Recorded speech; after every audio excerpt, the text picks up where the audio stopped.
Bom, nós vamos continuar e agora nós vamos falar das propriedades. Nós vamos falar das propriedades das substâncias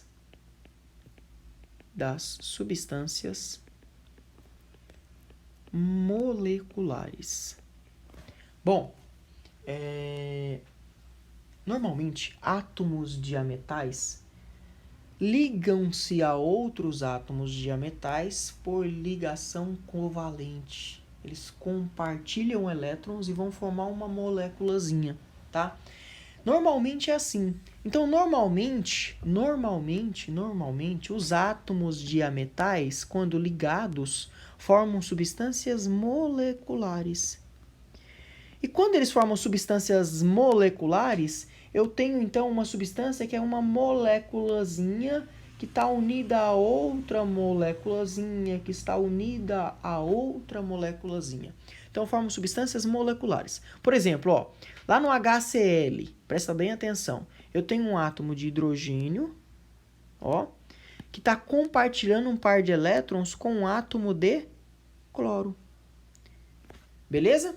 O hidrogênio aqui é menorzinho, o cloro é maior, mas aqui eu tenho HCl do mesmo jeito, tá, gente? Ó, isso aqui é o HCl.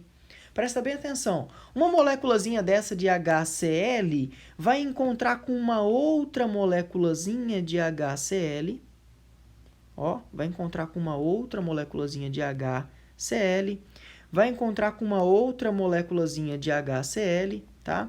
Então, essas moléculazinhas vão se encontrar, e elas vão se unir. Presta bem atenção. Aqui dentro da molécula, eu tenho ligação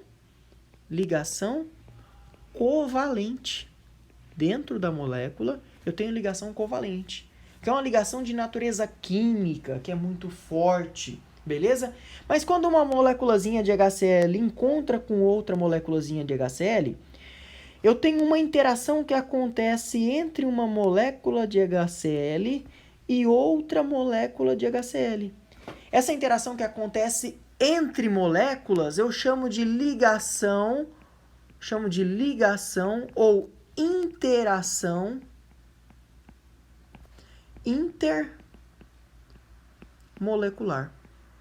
A interação ou a ligação intermolecular, ela é de natureza elétrica. E como ela é de natureza elétrica, ela é fraca.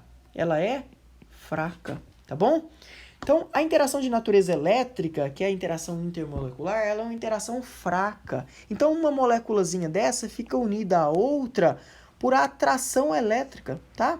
Atração eletrostática. A parte positiva de uma molécula se sente atraída pela parte negativa da outra e vice-versa, tá bom?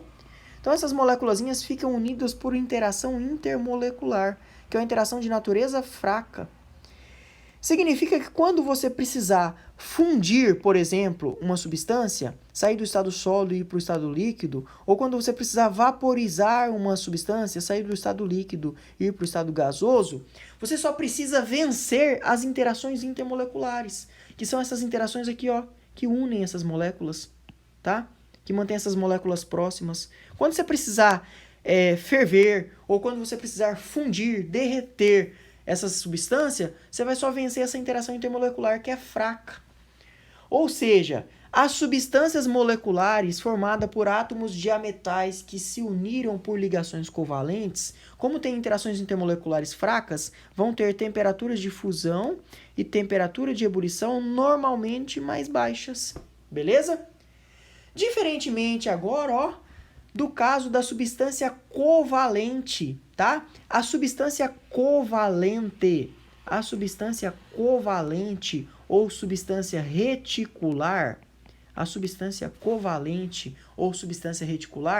o que ela é? Bom, quando átomos diametais se unem por ligação covalente formando moléculas, eu tenho uma substância molecular. Agora, se átomos de ametais se unirem a outros átomos diametais, formando uma única e gigantesca molécula, eu vou ter uma substância covalente ou reticular. Por exemplo, eu estou tentando desenhar o diamante aqui, ó. O diamante é formado por átomos de carbono que estão unidos apenas por ligação covalente. Eu tenho uma única e gigantesca molécula do tamanho da estrutura do material, tá? Do tamanho da estrutura do material, em que lá dentro dela eu só tenho ligações covalentes. A pergunta que eu faço para vocês é, gente, é fácil ou difícil romper uma ligação covalente?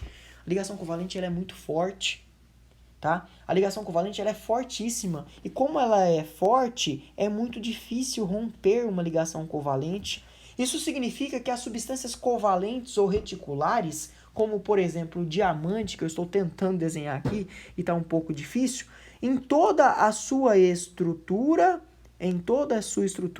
nós teremos somente ligações covalentes, tá? Nós teremos somente ligações covalentes. Então, aqui no diamante, eu tenho uma única e gigantesca molécula que só tem ligações covalentes lá dentro. E como ela só tem ligação covalente lá dentro, não tem várias moléculazinhas unidas por interação intermolecular, é muito difícil separar esses átomos. Como é muito difícil separar esses átomos, a temperatura de fusão e ebulição vai ser muito alta. Note que eu só consigo entender a força das ligações covalentes quando eu olho para uma substância que é covalente ou reticular. Quando eu olho para uma substância que é covalente ou reticular, eu consigo entender realmente a força da ligação covalente. Por outro lado, quando eu olho para uma substância molecular, a ligação covalente continua acontecendo lá dentro da molécula. Só que o que mantém uma moléculazinha unida a outra moléculazinha é uma interação fraca, que é facilmente rompida quando eu aqueço, por exemplo. Então, normalmente, numa ligação intermolecular que é fraca, vai produzir moléculas que estão unidas por interações fracas. Então, a temperatura de fusão e temperatura de ebulição é muito baixa. Beleza? Ó, você que já viu essa matéria em algum momento da sua vida vai pensar, Lucas, você tá falando besteira aí, cara. Você tá falando que ligação intermolecular é fraca. Mas, e a ligação de hidrogênio?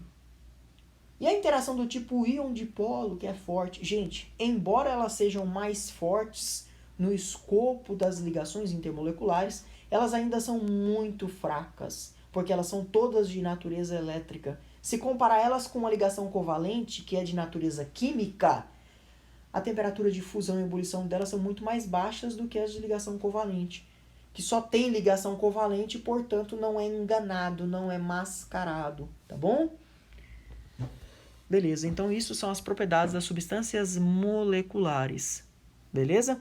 Normalmente as substâncias moleculares, normalmente,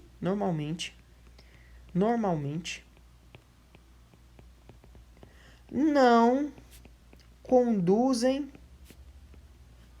eletricidade quando puras. E aí, na verdade, eu vou estender isso aqui, ó. Não só as substâncias moleculares e as substâncias covalentes. Normalmente, elas não conduzem corrente elétrica quando puras, tá?